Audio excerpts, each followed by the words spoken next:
a won ewo Ghana mra sebegwem ene wo chim se hu behia se eye chiame hene ene ni mpanyimfo a anase otetene ni edi ma Ghana yanga batu dwumako ni electoral commission obeba bepuem Ghana mra sebegwem no odi mu nkyiremu ama won ni nyina eye nanse di ntwedwumedi a yenga ka twere a no bebua yengma afiwei Omampanyin eni mrashe begwafo aba yebeto no ewo panyima busumi ni da beto so esong ni mu no omfa mu nkyiremu emra won don kuma won ewo Ghana mrashe begwem kyerem se ehu behia ye papa so obehu nipa dodo anwa atwere won de nefe senia yisi nankasa so betimi etu nanamon ede afa ewo nsansem hu mrashe begweri ndi madehia wo ewo South Day abato mpesua so from Mantemo Roxin Nelson eche dafiamekpo eno opeja nsemi ewo Ghana mrashe begwem no kyerem se ehu behia se won a woka won adwene a eyeye ewo abato mu nhihye mu nyina no ade se isi no ewo so ba no de mu kyiremu ebre won. This is the umpteenth time that I am urging leadership to invite the Electoral Commissioner to come brief the House on the just ended limited registration, 2, transfer of votes, 3, compilation of the proxy list, and above all, the mop-up that they intend to undertake sometime 3 weeks from now. The Speaker, particularly because of the peculiar difficulties we had in conducting these activities in our respective constituencies. Mr. Speaker, for the fact that MPs as stakeholders contributed immeasurably, the activities would have failed, because we have had to transport people from long distances for them to register. So we need to be briefed. Equipment also failed, so we need to be briefed as stakeholders. So there's a need for the Electoral Commissioner and her team to come and brief us. Eyi yamrashe begweni ojenem di madesha won ewo eye South Day abato mpesua so Roxin Nelson eche dafia mekpo odini nsem tugwa ewie no ena ninua a oyetamale anafa abato mpesua so mrashe begweni Haruna Idriso nso jemze yiwu ne ninua akan no ne ya adwene ye papa na nye eye abato dwumaku no mpanyefo nkuto na hu behia se woba bepuem ewo Ghana mrashe begweni mmom police dom sa hene ene ni panyefo nso ewo so wo baby se ne ebeye ye behu bambo mu hihye ya won aye. We have a crucial presidential and parliamentary elections on 7th December. It is not just the Electoral Commission we want. The Inspector General of Police, together with the Minister for Interior, must also come to this house, because when we adjourn, we'll be in the field battling for survival, battling for our seats, battling for the presidency. The Inspector General of Police, supported by the Minister for Interior, will also have to come and brief this House on their preparedness for the deployment of security to supervise the elections and to keep the elections away from fear and intimidation. So beyond the Electoral Commission, we would need the Inspector General of Police to come to this House to also tell us. Then, Mr. Speaker, on the Electoral Commission, I see the Honorable Anodam Brian Ahmed, they serve on the committee.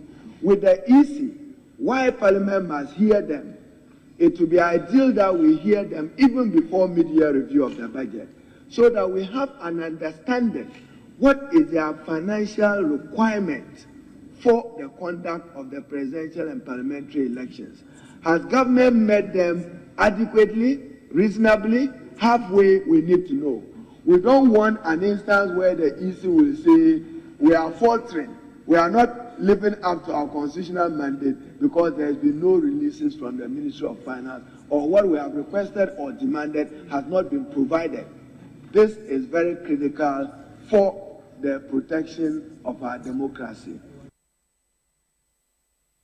Enwechi ena dom toto openinga ohwe se de biara da wom soso no obeba bepuem ewo mrashe begwem ne dingi ede Frank ano dom prayer san ye mrashe begweni ma adehia won ewo nsanwom adoagiri echem se wobeye nhihye se ne be ya abato dwumaku num mpanyifo ene fe apolisifo ebeba edimu nkyiremu Abraham mrashe begwafo yi.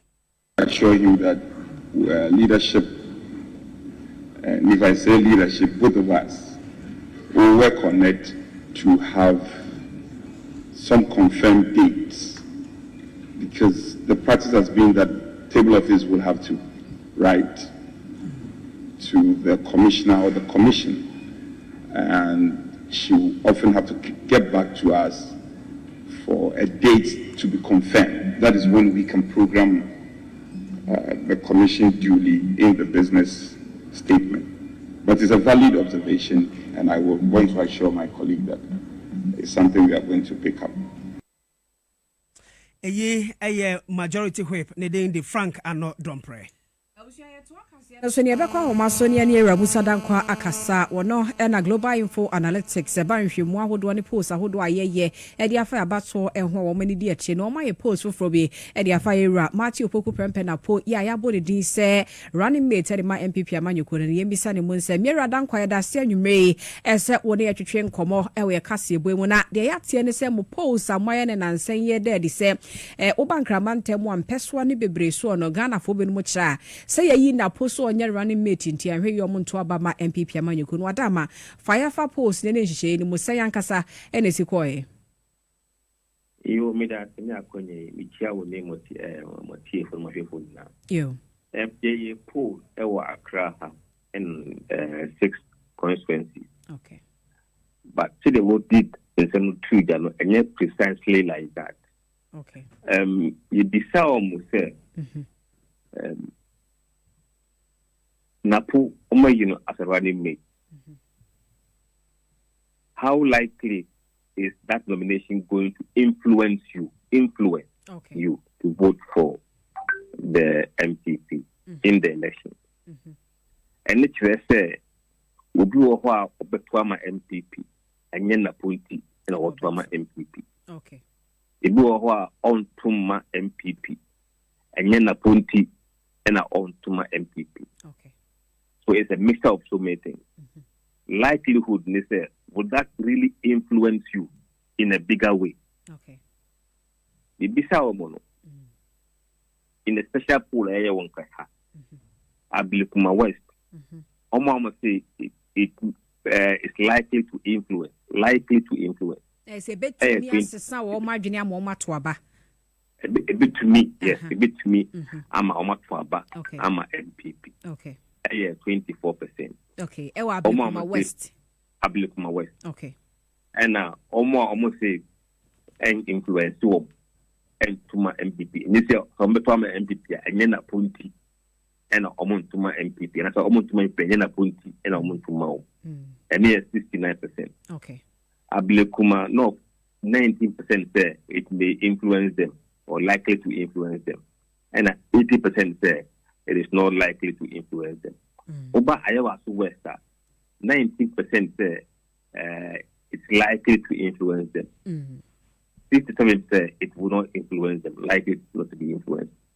Oba Iowa Central, 22% say likely going to be influenced, and 73% say unlikely going to be influenced. 16% say likely to be influenced. It was Central. Okay. 73% say unlikely to be influenced. It was Central. The Kuku 50% likely to be influenced. 76% unlikely to be influenced. Normally, no, the likely it was slower. It helps you to get more vote. But I know interest say on opportunity and on Betwama MPP. Okay, but can't likely ning in our bomb was regions constituencies are muye in our ebomine almost unlikely say or move tuning in our ebomwa and also say Namunya and the DNH. Likely about 24% average. Okay. And unlikely near almost 67% or thereabout. In Tiwusha, would want to say Accra had influence. Okay. Moshe bibi so the floating voters and so on. And also so the na et say. Floating voters on the same issue and I say on the same issue I. Now we have floating voters on the same issue now. Majority of them say Napo nomination no and influence. Okay. My main share figure no be precise. Oba Let me just try to read that number. Okay. The more Ashanti region there, man, break it down Accra then into party affiliation. Yes, but we can look at it later on. But overall, no. From what we have seen, no, even among Omamutuma and this, no, looking for a very small number of Mutuma MPP, and that will follow the same pattern. Okay. Yo. Yɛwɔ dan kwaya da se yɛde besi ya na ebrepem yɛbɛhyɛ da aba na afia bɛfa na mako region by region say bi ɛhɔ nso motumi aduru hɔ no ma yɛhɔ de ene enkoyɛ on napo any MPP nko but generally de mo ayɛ nyina ne yaba bɛhwɛ na yɛne wadi ho nkɔmɔ yɛda se anwumre wɔ adagye a wanyama Abusia pani ene ne kasa yera Musa Dankwa wono na Global Info Analytics wo na wachechi mudi a kyerɛ nti wo mo a aba ye beto no wo mpeso mako bese ensia wo gramantemo no napo nomination ebetumi asesa wo madwene ma mato ma MPP eno mo nkuntabo no de bai wo mo nso a entumi nsesa wo madwene mo mo nto ma MPP no wo mo so de all the aba beto dwa na afi wo mo nso agya wo mo nim baabi a wo mo ewo ba abato ho aginasie nso so a wo mo so akyere wo madwene ebrepam ye bekɔ na afi ya hwa afane nyina nso sɛ de eno nso so ho asɛm esi etiane nto aso nkɔ my Ghana mra hye bedwafie hɔ abie mu aba bɛda dwa sɛ nyame yɛ adom a ye hwɛ ni mo sɛ yera Muhammad Amin Andam ya wano yesoafo show my Ghana yesi kasem ene ne ntotoye ensem so ebepie mu my Ghana mra hye bedwam ye hwe na nimu benada July abosome da ye toso aduonu miensa na oba mid-year budget review ena ode ho asem eba beto dwa ewo my Ghana mra hye bedwam na majority whip ya wano kroya ye mra hye bedwani ma de hye won sa omado agiri abato mpeso an so wono ena de sanse bitu dwa na wa bra mra hye bedwa no wo mo ekwa asetena na yenti anodom prinsem. The business committee takes the opportunity to give prior notice to honorable members that the Minister for Finance is expected to present the mid-year review of the budget statement and economic policy of government financial year on Tuesday, 23rd July.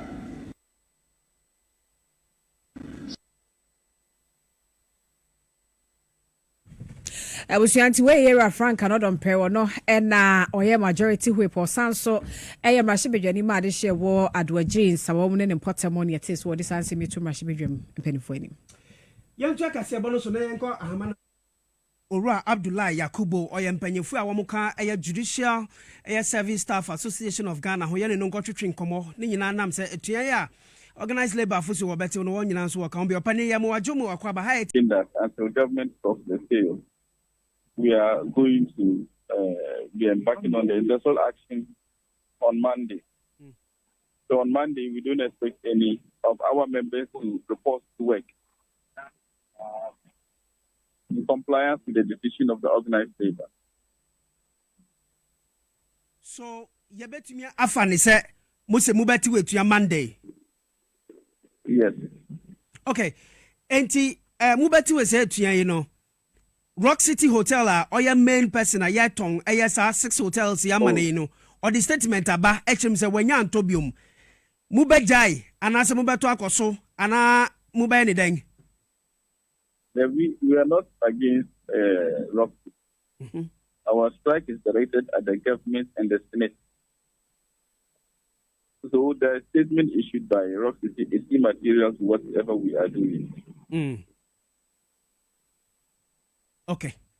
Wede yentwemu bebre esank se muka organized labor ho a wo kyerem se mo so mo ni won ya adwene kopim se Senate no ebesi gina foforo mo ni no adwene yada se bi se oni ya akasa. Yes, we are open to engagement. Okay. If the government decides to invite leadership of organized labor, we will come and listen to them. Okay. If they're also willing to listen to us and meet our demand, why not? But our position remains that whatever discussion we are going to have, the sale of the 60% stake of Senate in those hotels should not be part of that discussion. The sale should just be truncated. Complete, sir.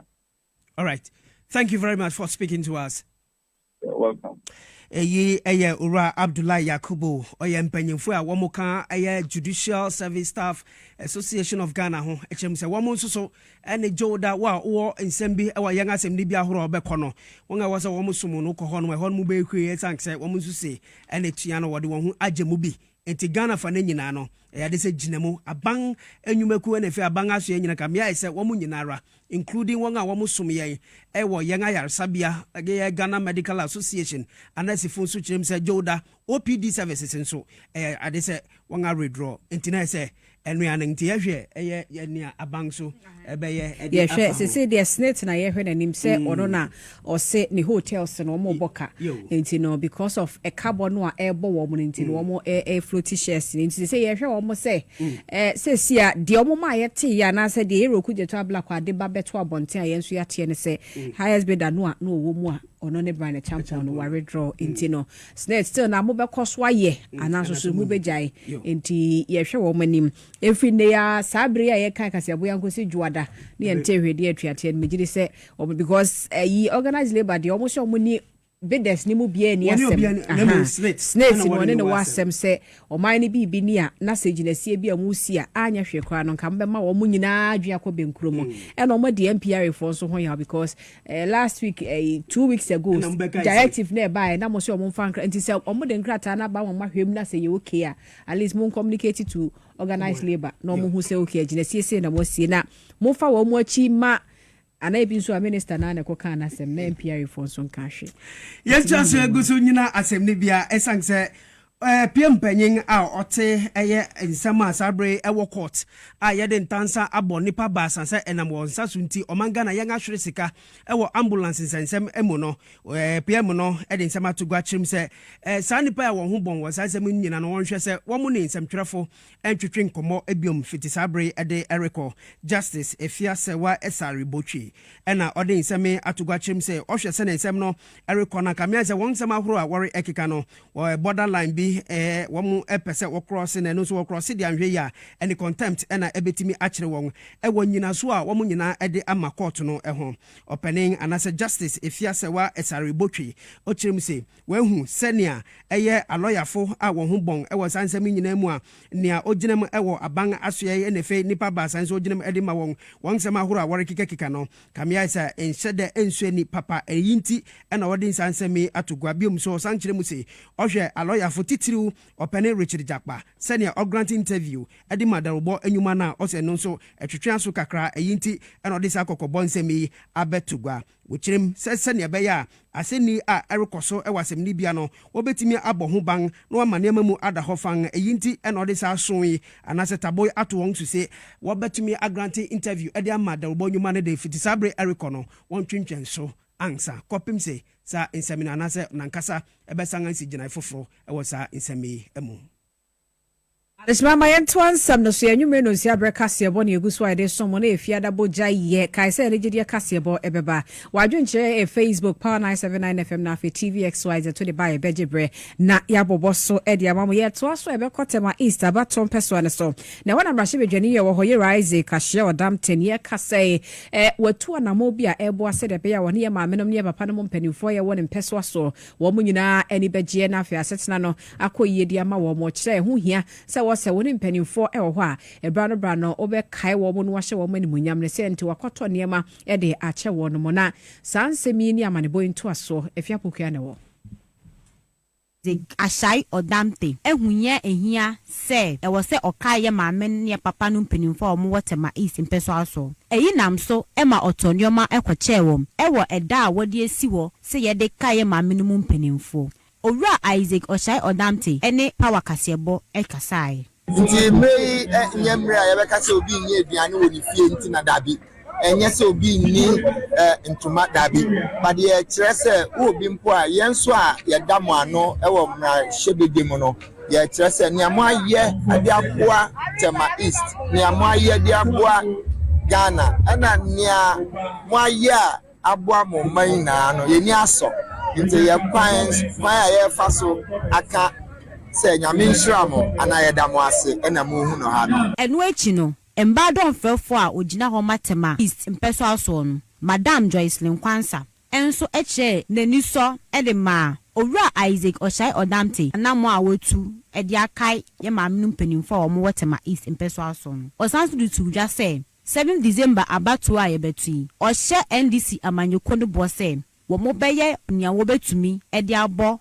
abatu no ho ban na ahokyina Ghana wo mu mi ji bi so baby Ghana baby a be kwa kosa line na wakasa okwa akoto abama MPP na omo akasa omo break it na yen ima yen nyina ye be police ye vote obebi eni obe vote ya obe kwa akode fie a MPP for be break it ensida embaso ye be police ye vote ye be make sure say individual vote will be counted Ghana man nyina vote ye be counted na ye say ye man no ye be police ye voter na memma no mo be da na obi a be make sure say na baba ko awato no ye be kan enu echi no ye maame ne papa no mpanimfo so che won enu so e che power kasebo o bada MP ashaishi wona fe hawo na fie hawo da ne ehe watu wo ye mbejie ekwewo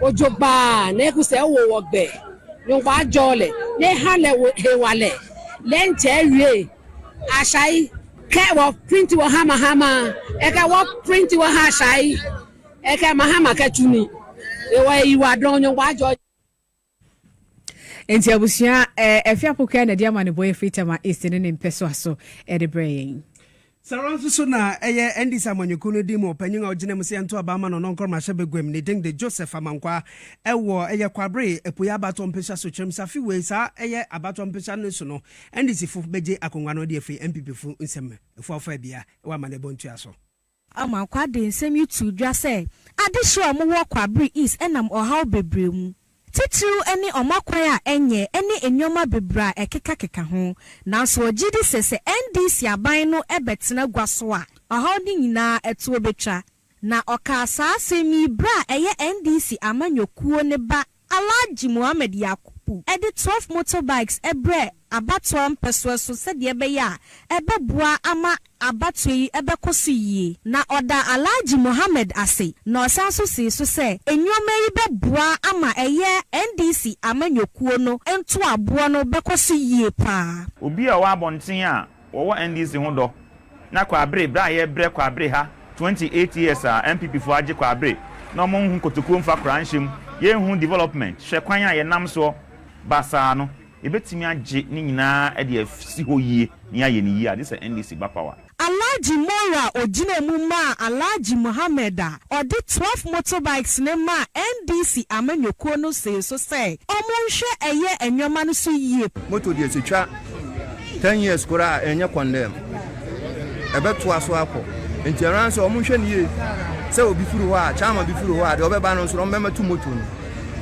ne ntumi fa anye party na djuma Ashanti Regional NDC organizer Isham Lahasa also da Alhaji Yakubu ase oshebo se omude be campaign se die esef into bi biara obehunu ade a Alhaji Muhammad Yakubu ayede abo akwa abiri wono so meye bi emfama ye Alhaji so ho ode so a omoa na yenye bi emwa bebiri eye efua ofabia amanebo a ode brayen ene